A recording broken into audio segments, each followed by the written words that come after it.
What up, what up, what up, what up, what up? What's good? What's up, people? It's me. I'm L3027. You know who I am. Thundercats are on the move. Thundercats are loose, honey. He's about the business of dipping spoons into sugar bowls. Anyway, real girls do real things. So as to make it easier for insertion, maybe? No means no, and yes means no. What up, what up, what up, what up, what up, what up? What's good, people? What's up, what's up, what's up, what's up? It's me, L3027, and I am back for yet another review. This, ladies and gentlemen, will be our review for The Real Housewives of Potomac. Potomac. This is season 7. It is episode 5. It is entitled The Burn Session. I'm going to try my damnedest. Fuck that. I've been saying 4 episodes now. I'm not going to drag nobody. I'm going to do a little light. All of that is thrown out the window. I knew Satana would rear her ugly ass cranium. And she did. We see you, Satana. You ain't shit. We'll get there. We start off with Satana. Ashley Darby. She going on over to Candace's house. So she's talking about how Michael went and flew Juan out to Vegas. Michael conveniently took a Vegas trip right after he allegedly had a vasectomy. Girl, a mess. We know Juan and Michael had the lovers suite down there to the Bellagio, listening to the songs play on the fountains. Okay, a mess. Anyway, Ashley says that her and Michael can be separated and live in the same house as long as they don't sleep in the same bed or have sex. Girl, I'm not doing this. I'm not doing this with you, Ashley. I'm not doing this with you, Satana. Candace says that Chris don't want to be around the ladies. So if Chris gonna film, it won't be with the other ladies because he ain't got time for all this bullshit Giselle got going on and all this shit y'all got trying to nail him to the ground. Baby, he said I ain't doing that. I don't have to do with them no more. So then they briefly discuss Candace dating some hockey player and Karen and KK gray pubes Karen cheating on Ray Ray and stuff like that, and the fact that there's been prevailing rumors of Gray Pubes cheating on Ray Ray going all the way back several seasons. We then see Mia and Gordon Gartrell at home with them loud, badass kids. Baby, them kids was loud and bad as hell. Like, act like y'all got some home training. Like, what the fuck y'all got going on? Baby, they was just yelling and shit. And I was like, they got on my damn nerves. Mia is a liar and a whore. There's no other way for me to put it. She's a fucking liar and a whore. This whore, all of that other stuff about her health, I ain't care. But this whore tells the story about when Gordon Gartrell was married to his ex-wife. She was in Miami at the time, and she and Gordon Gartrell went to the beach and was fucking on the beach with other people around and looking at them. Mind you, he's still married. Baby, she's a whole ass whore. Y'all know she was in the strip club. You know, that's how she got him. Wait a minute, that's not. I thought you got him. Maybe she did meet him at the strip club first, and he flew her out down to Miami, and then that's how they was fucking while he was cheating on his wife. I don't know what was going on, but she's a whole ass liar and a whore. There's so many holes in that story. I don't know what to fucking believe. I don't know what, because you gonna expect me to believe. Even that, I'm from Miami, born and raised. The only beach that I might could see you even getting away with having open sex like that is Hollover, which is the nude beach. But even at Hollover, hello, this is Miami. There are lifeguard stations at every beach. You can't go more than 100 feet at any beach in the greater Miami-Dade County area without there being a lifeguard station. So what you mean to tell me is that you and Gordon Gartrell is out on the middle of this beach having open sex, because you said you did everything but do a handstand, right? So your stinking ass is telling me you over here having open sex with them, where there's families there, there's probably kids there and all kinds of stuff, and nobody said nothing about it. Nobody stopped y'all. No, fines or tickets for lewd and lascivious behavior. Public nakedness. Like, even if you're at Hollover, even though it's a nude beach, baby, when the people want to have sex, they go in the water. Now, if you go in the water, nobody can see what's happening underneath the water. You could look like y'all hugging and y'all out there getting it down. Don't ask me how I know. Judge your mama. Don't judge me. However, you made it like y'all was laid out on the beach and y'all was on the beach fucking in the middle of the beach where everybody can see y'all. Girl, if you don't go sit your lying ass the fuck down somewhere, you ain't shit, Mia. Yo, get your fucking lies together. Girl, Giselle go with her daughters to the nail shop. She getting a mani and a pedi. They getting their nails done. Maylene and the girls are over there doing their nails. And even her daughters looked at her like, you was a dirty ass, nasty, trifling ass whore.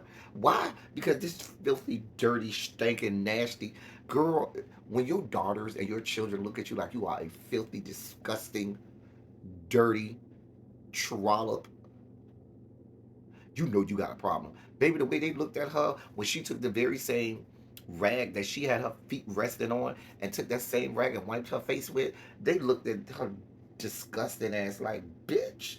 And I think the collective society did the same thing when we watched it. Like, all of us watching did the same thing. And even her, child, them babies look like they can't wait to get up out your nasty ass house. Cause if you wiping your face with the same rag that you have your feet on, I can only imagine some of the other shit you got going on at home in your house. You's a nasty bitch. That's a nasty, but it makes sense. Nasty on the inside, nasty on the outside. So she's just matching what's on the inside. She's a nasty bitch. But these are people that you associated with the pink and green girls. I'm gonna leave that right there. Anyway, moving on. They talked about having a Sweet 16 for the twins. I ain't really care. Robin goes to go see a lawyer about the prenup, right? And she's over here touting successful businesses. You mean that hat hobby you call a hat business? Because baby, that ain't nothing but a hat hobby. That embellished or whatever the fuck. That's a hat hobby. You talking about that little play podcast, that little play podcast that you and Giselle got? That's that's what's bringing in all of the big money, and that's what you banking on being able to hold away from Juan.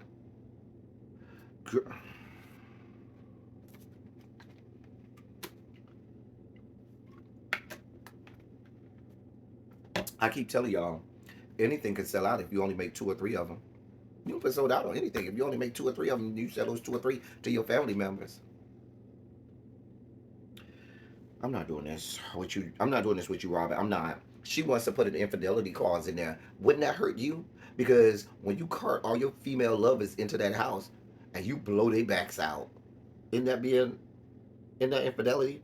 When whatever the fuck you and Giselle be having a fuck going on in the house when ain't nobody there, isn't that infidelity as well, Robin? I'm not doing this with you, Robin Dixon. You better go sit your monkey ass the fuck down somewhere. Sit your motherfucking ass down somewhere, Robin.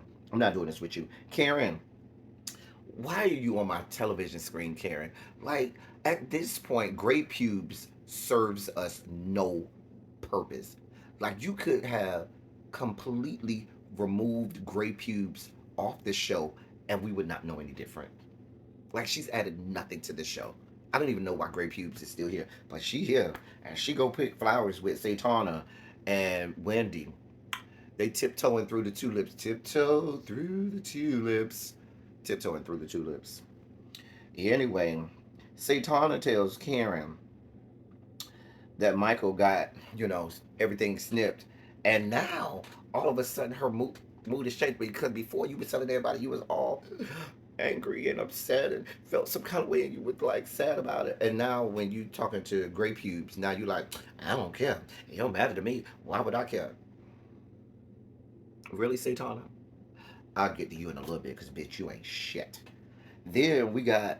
Then they pan over the Gray Pubes in the confessional. Did y'all see that wig she had on? I was like, now I know there's a such thing as a shake and go wig, but they look like somebody had literally went and just shook the wig up and just slapped it on her head, and it was sitting on top of her head like a helmet. Like it didn't even look like it was a part of what. This shit looked awful, and y'all know I don't give y'all reviews to tell y'all what people have on to tell you about. I don't really care about the looks, the hair, but if I'm over here talking about your looks and your hair, baby, you look bad. And whatever the fuck that was Carrie had on in that confessional, looking like some nappy ass lion's mane or whatever. Like it was bad. It was awful. Like I was like, I know I call her Great Pubes, but she looked like she had taken a bunch of pubic hair, slapped it on her head, and combed it out a little bit or something. Like it looked bad. I don't know what that was. Great Pubes. Never wear that again, but she'll wear it again because she's stupid like that. and somebody told her that shit cute. She fell for the girl that's cute syndrome. You know, when you talk to one of your friends and instead of telling you the truth, they lie to you and be like, girl, that's cute.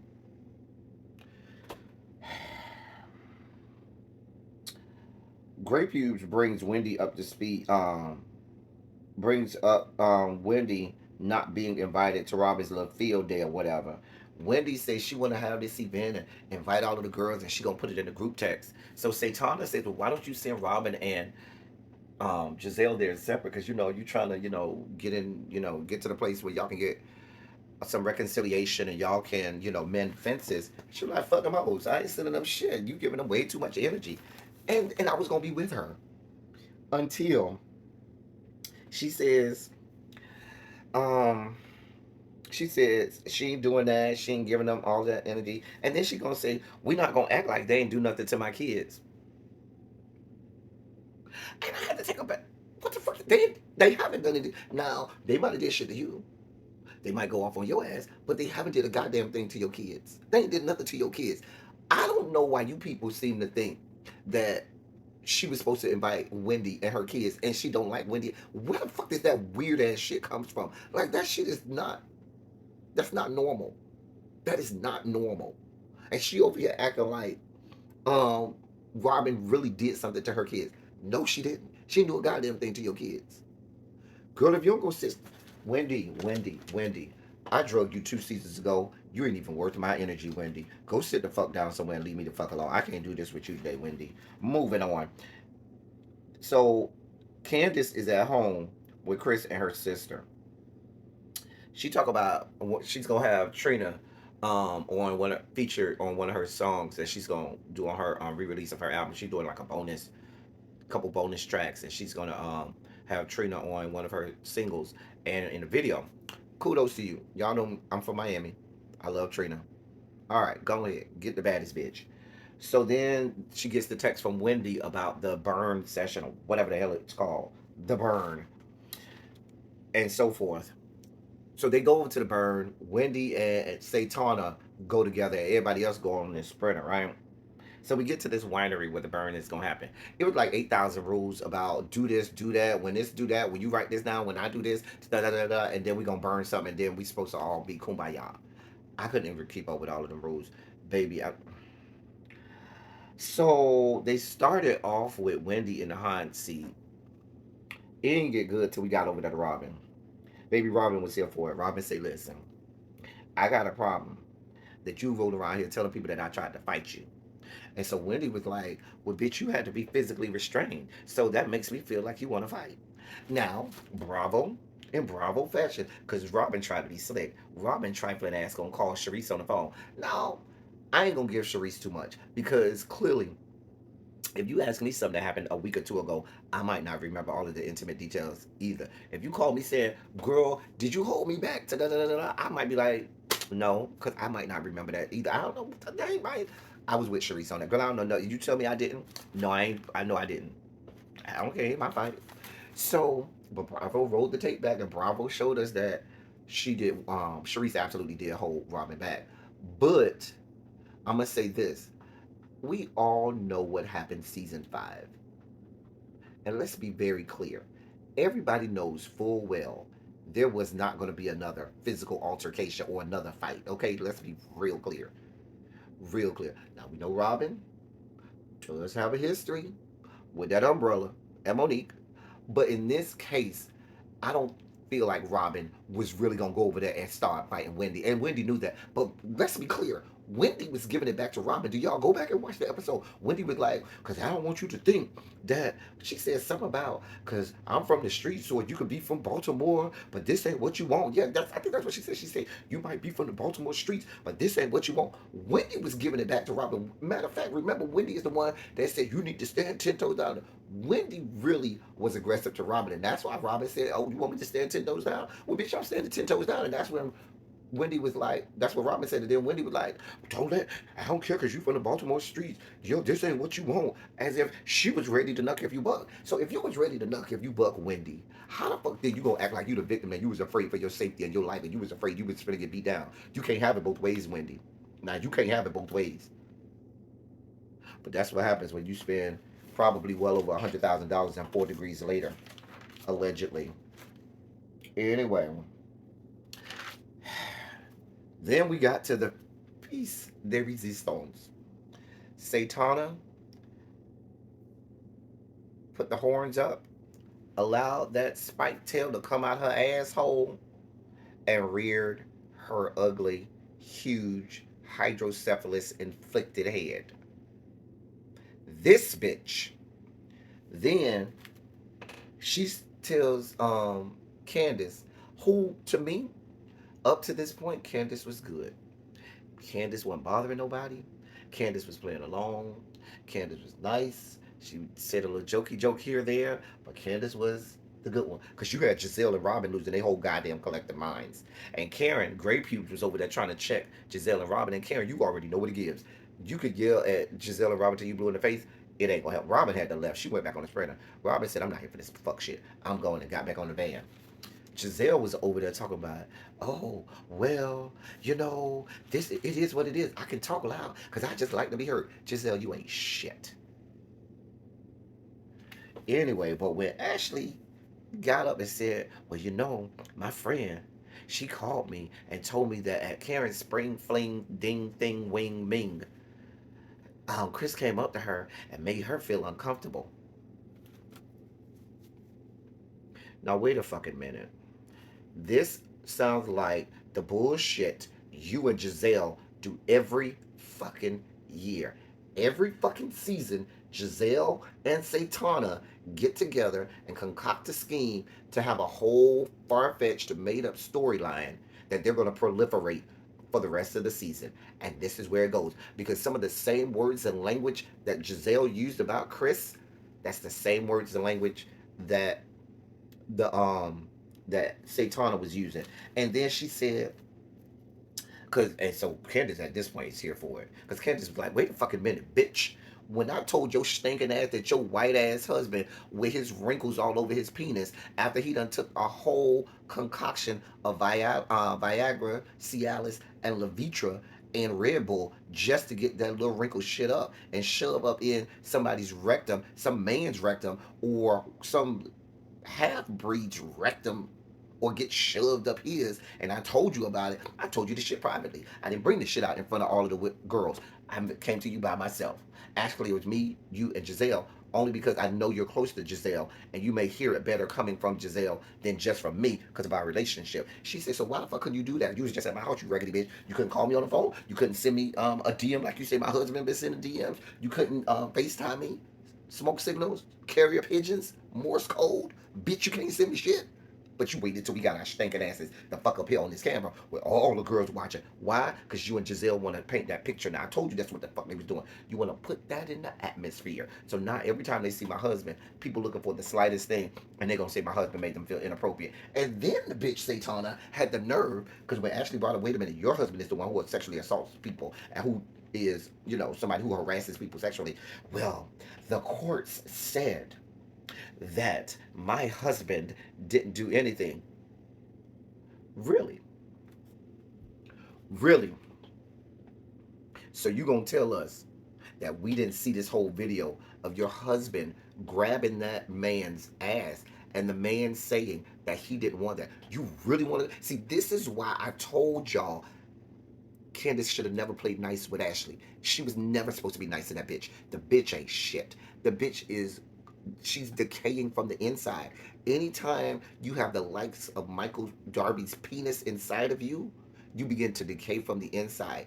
This bitch is so fucked up internally, she's actually missing Michael Darby's penis. The same Michael Darby who literally wants no parts of her. The same Michael Darby who is actively and openly flirting with men in front of her. The same Michael Darby who has been up and down the fucking eastern seaboard putting his shriveled, wrinkled, pasty white ass penis in anything with a goddamn hole. Man, woman, cat, dog.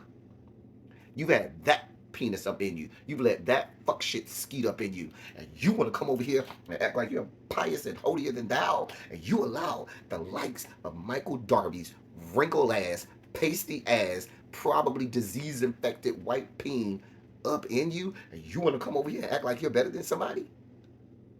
Then this bitch had the nerve to say, oh, because that ain't the only DM that he's been in. He ain't just been in, he's been in other people's DM, but he wasn't as innocuous in theirs as he was in mine. Oh, really? Ashley, because now you want to throw it off on everybody else because there's documentation of all of the DMs that Michael Darby done been in. Real documentation. The fact that your husband had to go to court for sexually assaulting someone tells you the extent of what you're doing. The fact that you farted out children that you conceived with that entire sexual deviant, fucking Damien and Damien Jr. run around here ascended from the 8th level of hell. He, ha, Damien 666, devil child.